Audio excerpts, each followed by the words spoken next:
not call most of these people Arabs.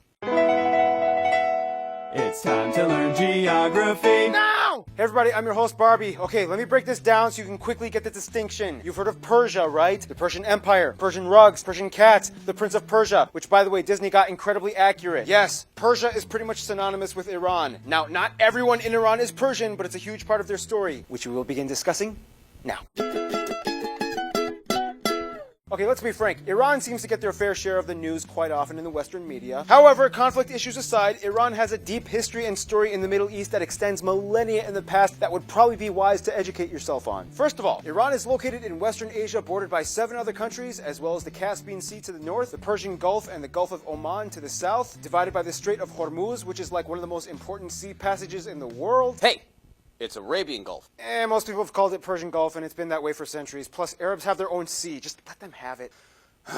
The country is divided into 31 provinces, with the capital Tehran located in the north-central region. Now keep in mind, before Tehran, Iran actually had 30 previous capitals throughout their history, more than any other country in the world. Otherwise, Iran also divides the country into 5 non-constituent unit regions for administrative purposes, each one containing 6 provinces, except for one region containing 7, which also includes the capital. Finally, although they are administered by Iran, the country also has a current dispute over the Abu Musa and the Greater and Lesser Tum Islands with the United Arab Emirates, nearby the Strait of Hormuz in the Persian Gulf. After Tehran, the largest cities are Mashhad in the east and Isfahan in the center, and the largest airports are of course Tehran's 2 twins, Mehrabad and Imam Khomeini International, Mashhad International and Shiraz International. Iran also takes ownership of about 30 or so islands in the Gulf and technically 1 island in the Caspian Sea, Ashur Ade Island, which however it's kind of more like a loose peninsula. One thing you have to understand is that Iran takes their position and borders very seriously, as they are kind of like a land bridge located right at the crossroads between the Middle East, the Caucasus, as well as the Central and South Asian regions. The most important and largest seaport would be Bandar Abbas, which also houses the Iranian Navy, located right at the entrance at the Strait of Hormuz. Otherwise, due to its incredible history, Iran is overflowing with landmarks and sites. Some of the top notable ones might include places like Nakhchivan Square, Milad Tower, Golestan Palace, Persian Garden, the Armenian monastic ensembles of Iran, the Tomb of Hafez, the Azadi Tower Freedom Monument, the Pigeon Tower, Yazd, the holiest place for Zoroastrians, Chogazanbil Zikrat, the Mayamand Cave Village, the Imam Reza Shrine, the Khaju Bridge, Argebam, the Shushtar hydraulic system, the Tomb of Cyrus the Great, the Tomb of Daniel. Too many famous mosques and shrines to list, and pretty much everything in Persepolis. Iran was able to build so much of their own personal space, partially due to the fact that they were easily well protected by natural boundaries, or barricaded in. You decide. Let's explain in.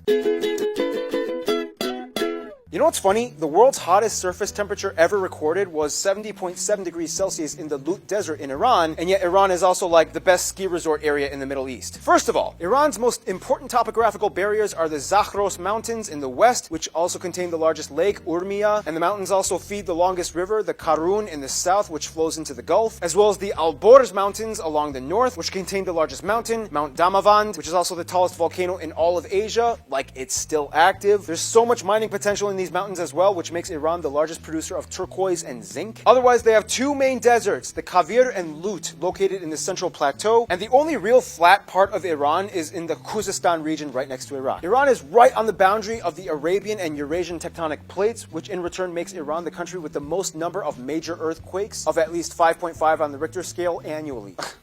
Mine are bigger.